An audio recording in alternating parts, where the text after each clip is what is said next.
सभी का स्वागत है आपके अपने YouTube चैनल इन्फॉर्मेशन बात में। जैसे कि आपको पता है कि हम चैनल पर टैट और टैट से रिलेटेड वीडियो लेकर आते रहते हैं। जो आपका आने वाला टैट है, जो HP JPT जो टैट है 2021 नवंबर में होना है, उसके लिए साइकोलॉजी की सीरीज हमारी चली हुई है।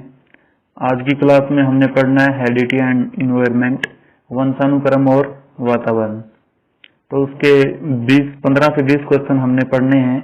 यदि आपको वीडियो अच्छी लगे तो आपने लाइक जरूर करना है, अपने फ्रेंड्स के साथ शेयर करना है और हाँ, चैनल को सब्सक्राइब कर बेल आइकन को जरूर दबा लेना है ताकि आपका कोई भी नोटिफिकेशन मिस ना हो। तो चलिए आज की क्लास की हम शुरुआत करते हैं क्वेश्चन नंबर 21 से। हमारा क्वेश्चन 21 है कि आनुवांशिकता को खालिस्तान सामाजिक संरचना माना जाता है। आनुवांशिकता को किस चीज की संरचना माना जाता है? सामाजिक संरचना जो कैसी माना जाता है? प्राथमिक माना जाता है, ऑप्शन डी गौण माना जाता है, ऑप्शन सी ज्ञात्मक माना जाता है, ऑप्शन डी स्थिर। तो इसका जो आपका करेक्ट आंसर हो जाएगा वो हो जाएगा ऑप्शन नंबर डी। क्या मानेंगे? स्थिर। ठीक है, चलिए क्वेश्चन नंबर 22 पर चलते हैं। मानव व्यक्तित्व परिणाम है। जो मानव का व्यक्तित्व है वो किस किस का परिणाम है? पालन पोषण और शिक्षा का, आनुवांशिकता और वातावरण की अंतक्रिया का, केवल वातावरण का, केवल आनुवांशिकता का। जो मानव व्यक्तित्व होता है उसमें दोनों का अहम योगदान होता है, आनुवांशिकता का भी और वातावरण का भी, हेरिडिटी भी और इन्वायरमेंट भी। तो इसका करेक्ट आंसर आपका क्या हो जाएगा? Option number B. Option number 20 का करेक्ट आंसर हो जाएगा क्वेश्चन नंबर 22 का। ठीक है, चलिए क्वेश्चन नंबर 23 पर चलते हैं। क्वेश्चन नंबर 23 है, इनमें से किसके अतिरिक्त सभी वातावरणीय कारक विकास को आकार देते हैं? जो विकास में अहम भूमिका निभाते हैं वो कौन कौन से हैं? छोड़ के पूछा कि आपको इनमें से कौन सा नहीं है। ठीक है, ऑप्शन ए है शारीरिक गठन, ऑप्शन बी है संस्कृति, ऑप्शन सी है शिक्षा की गुणात्मकता और ऑप्शन डी है पौष्टिकता की गुणवत्ता। तो इसका जो आपका आंसर हो जाएगा वो हो जाएगा आपका ऑप्शन नंबर ए, शारीरिक गठन। शारीरिक गठन को छोड़कर बाकी जो भी कारक हैं सभी जो है वातावरणीय कारक विकास को आकार देते हैं। ठीक है, चलिए क्वेश्चन नंबर 24 पर चलते हैं। क्वेश्चन नंबर 24 पर, इनमें से कौन सा मुख्य रूप से आनुवांशिकता संबंधी कारक है? वो आपसे पूछा गया है कि आनुवांशिकता से इनमें से कौन सा कारक जो है आनुवांशिकता से मानव में आएगा। ठीक है, ऑप्शन है चिंतन पैटर्न, ऑप्शन बी है समकक्ष व्यक्तियों के समूह के प्रति अभिवृत्ति, ऑप्शन सी है आंखों का रंग, ऑप्शन डी है सामाजिक गतिविधियों में भागीदारिता। तो इसका जो करेक्ट आंसर हो जाएगा आंखों का रंग। तो आंखों का रंग जो है वो हेरिडिटी से आता है, वंशानुक्रम से, आनुवांशिकता से वो आता है। ठीक है, तो इसका करेक्ट आंसर हो जाएगा ऑप्शन नंबर सी। सी इसका करेक्ट आंसर हो जाएगा। ठीक है, चलिए नेक्स्ट क्वेश्चन पर चलते हैं। क्वेश्चन नंबर 25 है, व्यक्तित्व विकास में कौन सा एक महत्वपूर्ण भूमिका का निर्वाह करता है? मानव का जो विकास होता है, व्यक्ति का जो विकास होता है, उसमें कौन सा जो कारक है वो अपनी भूमिका अहम निभाता है? वो आपसे पूछा गया है। ऑप्शन ए है आनुवांशिकता, ऑप्शन बी है वातावरण, ऑप्शन सी है ए और बी दोनों, ऑप्शन डी है परीक्षा। तो इसका जो करेक्ट आंसर हो जाएगा वो हो जाएगा ऑप्शन नंबर सी, ए और बी दोनों। 50-50% योगदान अपना देते हैं आनुवांशिकता भी और वातावरण भी। तो इसका जो आपका करेक्ट आंसर हो जाएगा ऑप्शन नंबर सी, ए और बी दोनों। तो चलिए नेक्स्ट क्वेश्चन पर हम चलते हैं। तो चलिए क्वेश्चन नंबर 26 देख लीजिए।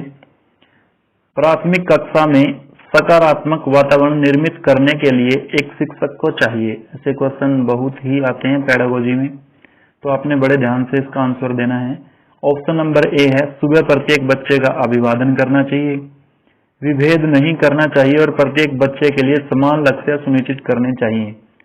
ऑप्शन सी समूह गतिविधियों के दौरान समाज नीति के आधार पर उन्हें एक समूह बनाने की अनुमति देनी चाहिए। ऑप्शन डी सकारात्मक अंत वाली कहानियां सुनानी चाहिए। तो इसका जो करेक्ट आंसर हो जाएगा वो हो जाएगा ऑप्शन नंबर बी, किसी भी बच्चे के साथ विभेद नहीं करना चाहिए और प्रत्येक बच्चे के लिए समान लक्ष्य सुनिश्चित करने चाहिए। मतलब हर बच्चे को इक्वल समझना चाहिए और प्रत्येक बच्चे के लिए एक समान लक्ष्य सुनिश्चित करके ही कक्षा का वातावरण सकारात्मक जो है निर्मित किया जा सकता है। तो इसलिए इसका करेक्ट आंसर हो जाएगा ऑप्शन नंबर बी। 26 का करेक्ट आंसर हो जाएगा ऑप्शन नंबर बी। तो चलिए नेक्स्ट क्वेश्चन पर चलते हैं, क्वेश्चन नंबर 27 पर। क्वेश्चन नंबर 27 है, प्रकृति पोषण विवाद निम्नलिखित में से किससे संबंधित है? जो प्रकृति पोषण विवाद है वो किससे संबंधित है? आनुवंशिकी एवं वातावरण, व्यवहार एवं वातावरण, वातावरण एवं जीव विज्ञान, वातावरण एवं पालन पोषण। तो इसका जो आपका करेक्ट आंसर हो जाएगा वो ऑप्शन नंबर ए। जो प्रकृति पोषण विवाद है वो आनुवंशिकी और वातावरण दोनों का ही वो संबंधित है, दोनों से ही रिलेटेड है। ठीक है, क्वेश्चन नंबर 28 देख लीजिए। समाजीकरण की निष्क्रिय एजेंसी है, मतलब समाजीकरण में जो निष्क्रिय भूमिका निभाती है, निष्क्रिय एजेंसी है वो कौन सी है? स्वास्थ्य क्लब। तो समाज के अंदर स्वास्थ्य क्लब भी जरूरी है, परिवार भी, इको क्लब। लेकिन जो डी है सार्वजनिक पुस्तकालय, ये इसका ऑप्शन हो जाएगा 28 का डी। ठीक है, चलिए क्वेश्चन नंबर 29 पर चलते हैं। बड़े इंपॉर्टेंट क्वेश्चन हैं तो ध्यान से आपने करने हैं। चलिए क्वेश्चन नंबर 29 देख लीजिए। प्रकृति पोषण विवाद में प्रकृति से क्या अभिप्राय है? जो प्रकृति पोषण विवाद है उसमें प्रकृति किस चीज से रिलेटेड है ये पूछा गया है। हमारे आसपास का वातावरण, जैविक विशिष्टताएं या वंशानुक्रम सूचनाएं, एक व्यक्ति की मूल वृत्ति, भौतिक और सामाजिक संसार की जटिल शक्तियां। तो इसका जो करेक्ट आंसर हो जाएगा आपका ऑप्शन नंबर बी, जैविक विशिष्टताएं या वंशानुक्रम सूचनाएं। ठीक है, चलिए नेक्स्ट क्वेश्चन पर हम चलते हैं। क्वेश्चन नंबर 30 देख लीजिए। क्या बच्चे इसलिए भाषा अर्जित करते हैं क्योंकि उनमें आनुवंशिक रूप से ऐसा करने की पूर्व प्रवृत्ति होती है, या उनके माता पिता प्रारंभिक अवस्था से ही उन्हें गहन रूप से सिखाते हैं? यह प्रश्न आवश्यक रूप से दर्शाता है कि बच्चे इसलिए भाषा अर्जित करते हैं। किस लिए अर्जित करते हैं? ऑप्शन ए है प्रकृति और पोषण पर बहस, बहुकारक योग्यता के रूप में विकास पर चर्चा, क्या विकास एक सतत प्रक्रिया है या एक असतत प्रक्रिया है, भाषा के विकास पर संज्ञान का प्रभाव। तो इसका जो आपका करेक्ट आंसर हो जाएगा वो हो जाएगा ऑप्शन नंबर ए, प्रकृति और पोषण पर बहस। ठीक है, अब चलिए नेक्स्ट क्वेश्चन पर चलते हैं। ये जो है आपके सीधे ही ऑप्शन वाले क्वेश्चन हैं तो इम्पोर्टेंट है, इनको भी ध्यान से देखना है। ठीक है, चलिए क्वेश्चन नंबर 31 को देख लीजिए। शिक्षा मनोविज्ञान का अध्ययन अध्यापक को इसलिए करना चाहिए ताकि, शिक्षा मनोविज्ञान अध्यापक के लिए क्यों पढ़ना जरूरी है? इसकी सहायता से अपने शिक्षण को अधिक प्रभावशाली बना सके। शिक्षा मनोविज्ञान एक टीचर को, एक अध्यापक को इसलिए पढ़ना चाहिए क्योंकि इसकी सहायता से वो अपने पढ़ाने का जो उसका तरीका है उसको प्रभावशाली बना सकता है। ठीक है, मनोविश्लेषणात्मक प्रणाली के जन्मदाता है। बहुत बार क्वेश्चन एग्जाम के अंदर आता है, रिपीट काफी टाइम हुआ है, काफी बार हुआ है। ठीक है, मनोविश्लेषणात्मक प्रणाली के जो जन्मदाता है वो सिगमंड फ्राइड हैं।